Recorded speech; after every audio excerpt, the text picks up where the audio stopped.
नमस्कार, मैं हूं पूजा सिंह और आप देख रहे हैं आर्यन टीवी नेशनल। चलिए रुक करेंगे हरियाणा संवाद की कुछ खास बड़ी खबरों का। तो वहीं कुरुक्षेत्र के मेला ग्राउंड में प्रदेश स्तरीय बैसाखी महोत्सव का भव्य शुभारंभ हुआ, जिसका उद्घाटन मुख्यमंत्री नायब सिंह सैनी ने रिबन काटकर किया। हरियाणा सरकार द्वारा पहली बार इस तरह का बैसाखी उत्सव आयोजित किया गया है, जो 14 अप्रैल तक चलेगा। कार्यक्रम के दौरान मुख्यमंत्री ने विभिन्न गतिविधियों का अवलोकन किया और साथ ही 6 फीट लंबी रंगीन पतंग उड़ाकर सभी का ध्यान आकर्षित किया। महोत्सव में ड्रोन शो, कुश्ती दंगल, सर्कल कबड्डी और साथ ही पगड़ी बांधने की कला और दस्तार बंदी और साथ ही गतका जैसी पारंपरिक खेलों का आयोजन किया गया, जो हरियाणा की समृद्ध संस्कृति और परंपराओं को दर्शाता है। ऐतिहासिक दिन है, वैसाखी का महापर्व है। सबसे पहले मैं वैसाखी महोत्सव की आज 2 दिवसीय इस कार्यक्रम का शुभारंभ हुआ है। बहुत बहुत बधाई और शुभकामनाएं देता हूं। आज हमारे बीच में हम सब का मार्गदर्शन जिन्होंने किया है, गीता मनीषी स्वामी ज्ञानानंद जी महाराज, हमारे इश्क कुरुक्षेत्र से पूर्व मंत्री सुभाष सोधा जी, हमारे जिला के अध्यक्ष तेजेंद्र सिंह गोल्डी जी, पेवा से जिन्होंने चुनाव लड़ा जय भगवान शर्मा जी, प्रदेश के सचिव राहुल राणा जी, चेयरमैन हरियाणा सरकार Dharamvir Dagar ji, vice chairman Saraswati heritage board Dhuman Singh Kirmat ji, chairman Haryana सरकार धर्मवीर मिर्जापुर जी, बीबी करतार कौर जी, सरदार हरविंदर सिंह जी, सरदार मनदीप सिंह जी, सरदार हरमेश सिंह जी, तरणदीप सिंह जी बड़ैच, डॉक्टर अवनीत कुमार जी, सरदार डॉक्टर प्रबलीन सिंह जी और उपस्थित सभी सम्मानित अतिथिगण, उपस्थित सभी साथ संगतगण, सबसे पहला तो मैं ਤੁਹਾਨੂੰ ਸਾਰਿਆਂ ਨੂੰ दिलों जी आया नु आखदा हाँ, पूरे जोश और श्रद्धा के साथ एक जोरदार फतेह बुलाइए। जो बोले सो निहाल। श्री वाहिगुरु जी दा खालसा, वाहिगुरु जी दी फतेह। साथियों, आज कुरुक्षेत्र धर्म क्षेत्र कुरुक्षेत्र की इस कर्म भूमि पर वैसाखी के पावन पर्व पर आप सबके बीच आज इस 2 दिवसीय वैसाखी महोत्सव का आज उद्घाटन हुआ है।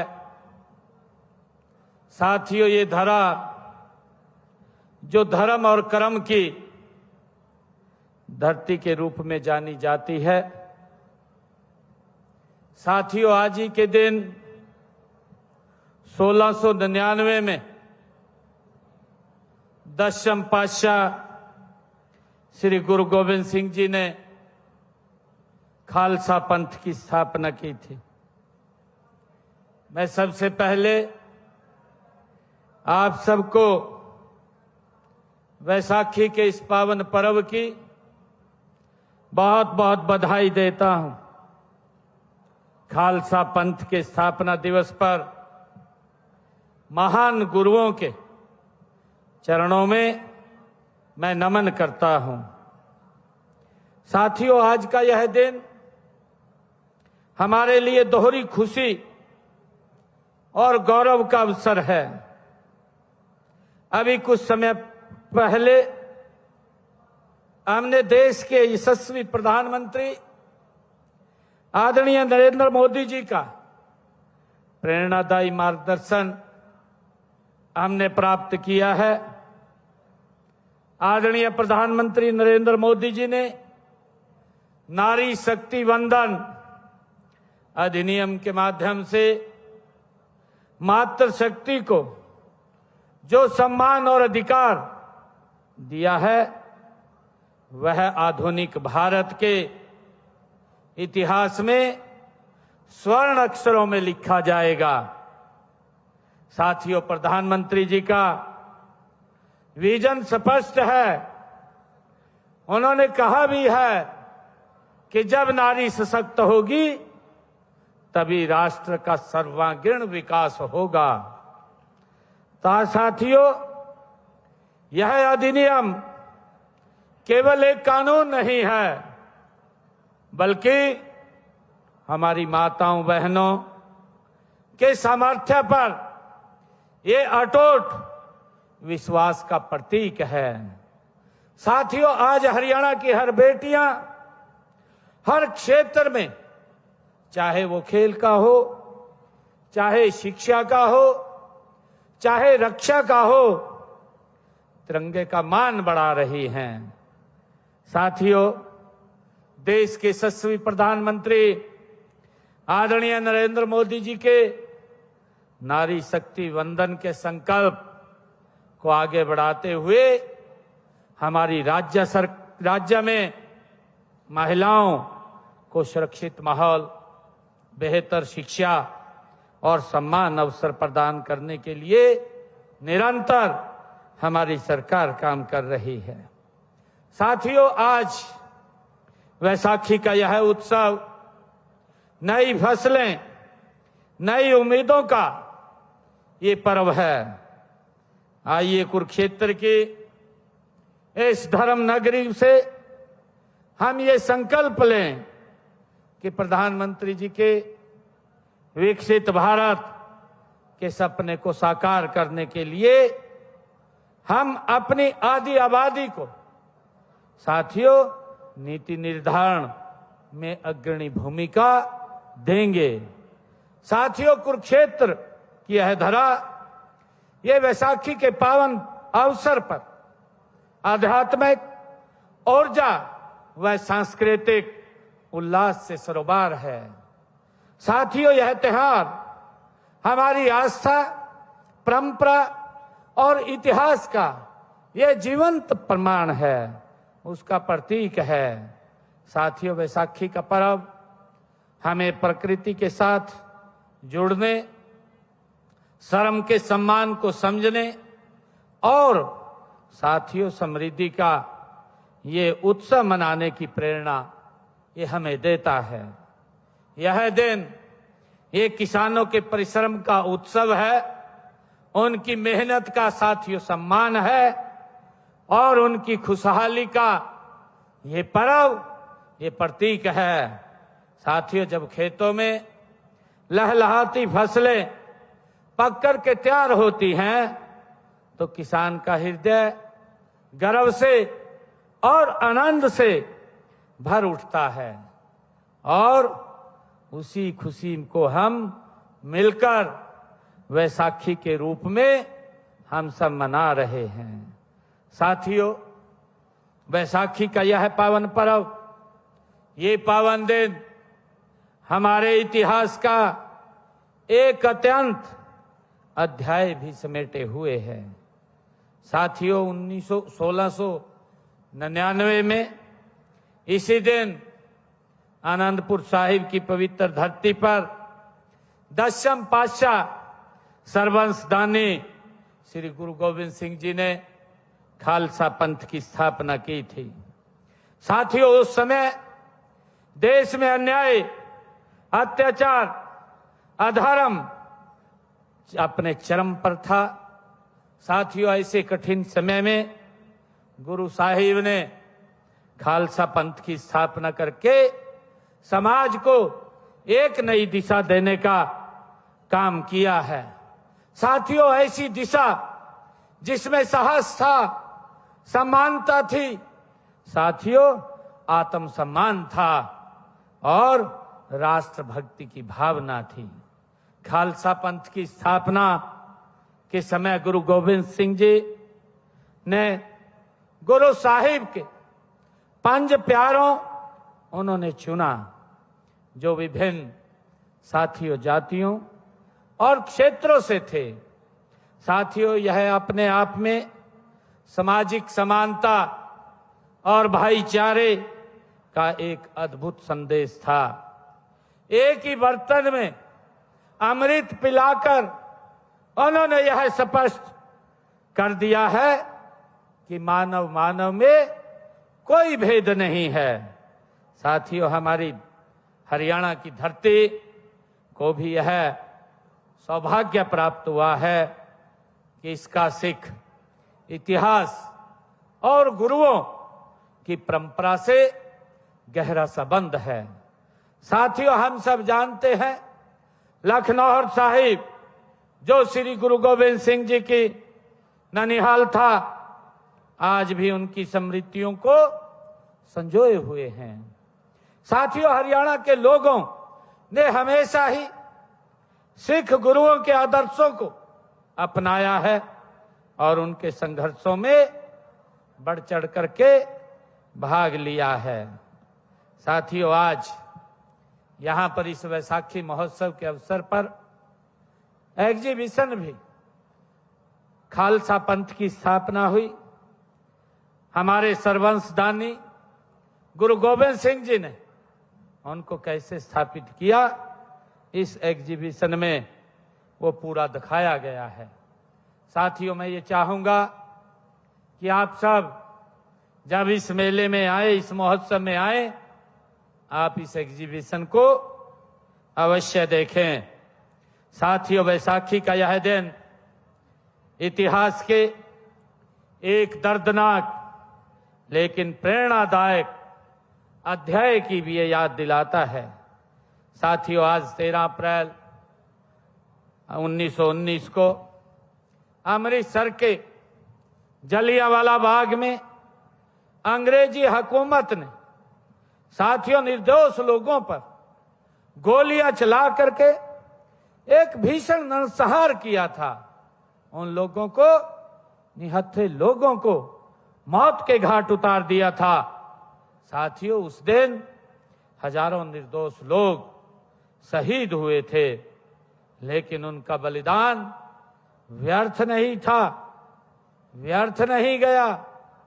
साथियों, उसी बलिदान ने स्वतंत्रता संग्राम की नई ऊर्जा दी और देशवासियों के मन में आजादी का ज्वाला को और प्रज्वलित करने का काम किया है।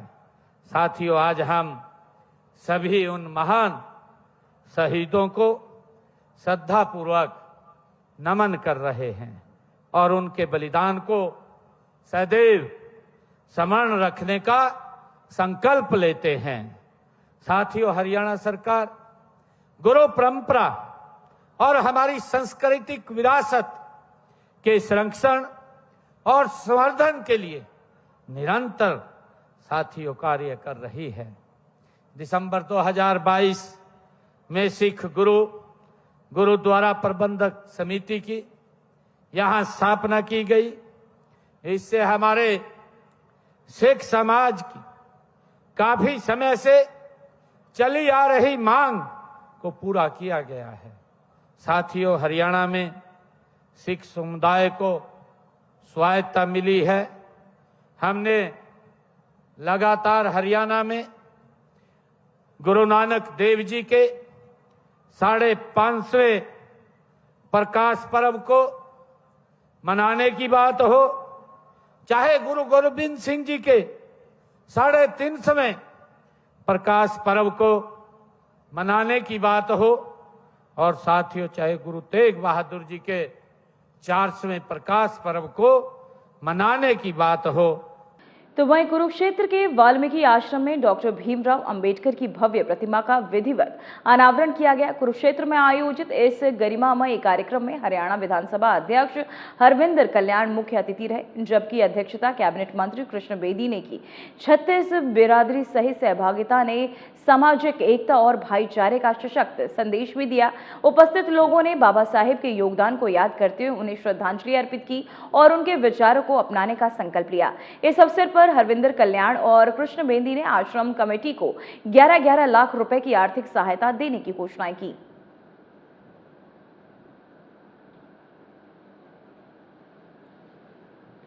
तो वहीं आपको बताते चले, इस दौरान कई घोषणाएं भी लोगों के हित में की गई। कुरुक्षेत्र के वाल्मीकि आश्रम में डॉक्टर भीमराव अंबेडकर की भव्य प्रतिमा का विधिवत अनावरण किया गया। कुरुक्षेत्र में आयोजित इस गरिमामयी कार्यक्रम में हरियाणा विधानसभा अध्यक्ष हरविंदर कल्याण मुख्य अतिथि रहे, जबकि अध्यक्षता कैबिनेट मंत्री कृष्ण बेदी ने की। 36 बिरादरी की सहभागिता ने सामाजिक एकता और भाईचारे का सशक्त संदेश दिया।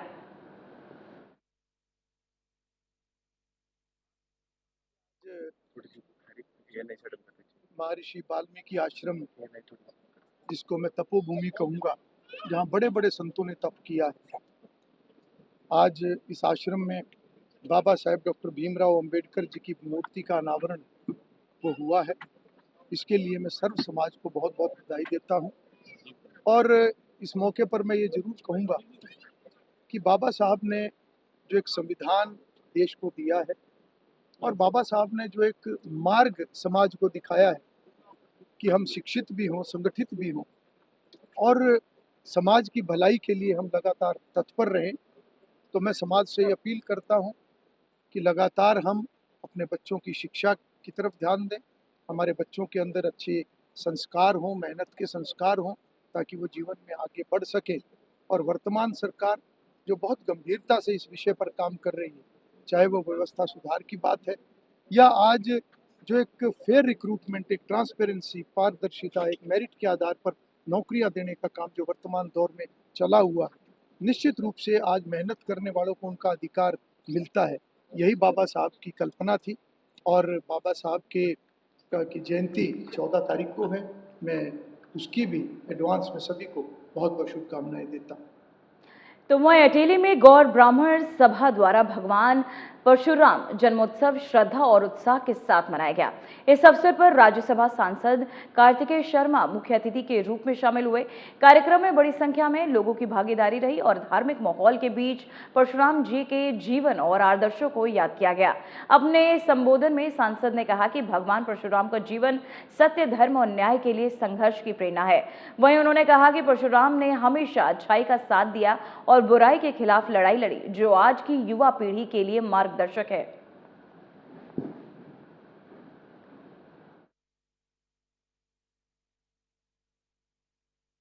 आज का दिन बहुत ही आज का कार्यक्रम भगवान परशुराम जी के जन्मोत्सव के उपलक्ष्य में था और उनके जीवन से हमारे कुछ सीखने को बहुत कुछ मिलता है और किस तरीके से उन्होंने अच्छाई के लिए लड़ाई लड़ी और बुराई के ऊपर जीत प्राप्त की। तो उनके जीवन से सीखते हुए हम अगली पीढ़ी को क्या शिक्षा दे सकते हैं, उनके जीवन का क्या अनुसरण कर सकते हैं, ये बात आज के समय में बहुत ही महत्वपूर्ण है। और साथ ही साथ इस तरीके से उन्होंने तकनीक का इस्तेमाल करते हुए अपनी एक योद्धा होते ही नहीं पर एक विद्वान होते हुए भी तकनीक का इस्तेमाल करते हुए आगे बढ़ा। तो उनसे सीखते हुए मैंने ये निवेदन किया है सारी संस्थाओं को जिले के कि वे अपनी धर्मशालाओं में एक ई लाइब्रेरी का गठन करें और मैं उनका सहयोग करूंगा ताकि हमारे जिले के जो बच्चे हैं जो किसी न किसी कारण से पीछे रहे। तो वहीं भिवानी में पूर्व सांसद सुनीता दुग्गल ने कहा कि नारी शक्ति मंदन अधिनियम के तहत महिलाओं को लोकसभा और विधानसभा में 33% आरक्षण मिलेगा, जिसे 2029 के चुनाव में लागू किए जाने की संभावनाएं भी हैं। उन्होंने बताया कि इस अधिनियम को आगामी संसद में के विशेष सत्र में पेश किया जाएगा। कार्यक्रम के दौरान उन्होंने सोशल मीडिया पर आपत्तिजनक कंटेंट को लेकर चिंता जताते हुए कहा कि ऐसे कंटेंट पर रोक लगनी चाहिए और इसे परिवार के साथ देखने योग्य बनाया जाए। वहीं किसानों की समस्याओं पर बोलते हुए उन्होंने कहा कि सरकार किसान हित में काम कर रही है और जरूरत पड़ने पर मुख्यमंत्री से बात कर समाधान कराया जाएगा।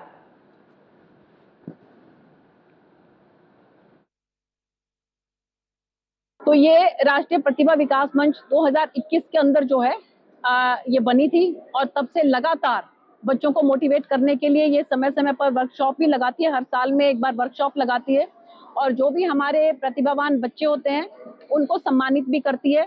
और आप ये देखिए कि इससे सभी समाज के अलग अलग जगह से बहुत से अधिकारी, बहुत से व्यापारी, बहुत से लोग जो है समाज सेवी से जुड़े हुए। तो मुझे लगता है कि आज इस तरह की संस्थाओं की जरूरत है। मैं बहुत धन्यवाद करती हूँ सतवीर जी का कि जो खुद रेलवे में जो है वो नौकरी भी करते हैं और इसके साथ साथ इनके साथ एक बहुत बड़ी एक ऐसी टीम है कि जो इन बच्चों को मोटिवेट करने के लिए समय समय पर इस तरह के कार्यक्रम जो है वो करती रहती है। और पटौदी से हमारे चेयरमैन परवीन जी ये भी स्पेशल इस काम के लिए यहाँ पर आए हैं और बहुत दूर दूर से पूरे हरियाणा। तो वहीं कुरुक्षेत्र के सेक्टर 5 स्थित शिव मंदिर में होम्योपैथिक फ्री मेडिकल कैंप का आयोजन किया गया, जहां लोगों को विभिन्न बीमारियों की जांच, दवाइयां और टेस्ट निःशुल्क उपलब्ध कराए गए। इस अवसर पर सुगंधा सुधा ने कहा कि ऐसे मेडिकल कैंप केवल दवाइयां देने का माध्यम नहीं, बल्कि लोगों को स्वास्थ्य के प्रति जागरूक करने की एक महत्वपूर्ण पहल है। उन्होंने बताया कि कैंप में ब्लड चेकअप सहित कई स्वास्थ्य सेवाएं उपलब्ध कराई जा रही हैं और लोगों से अधिक संख्या में पहुंचकर लाभ उठाने की अपील है।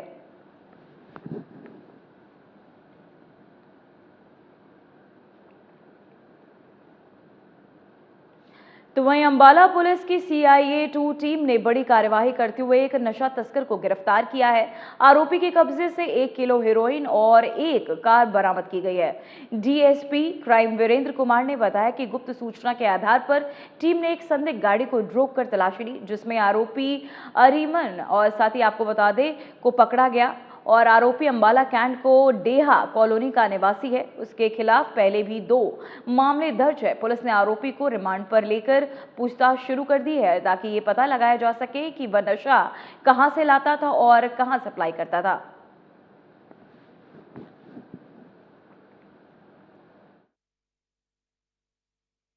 आरिमन नाम का आरोपी है ये, इससे जो है 1 किलो हीरोइन जो है बरामद हुई है और कविता विहार से पकड़ा है इसको।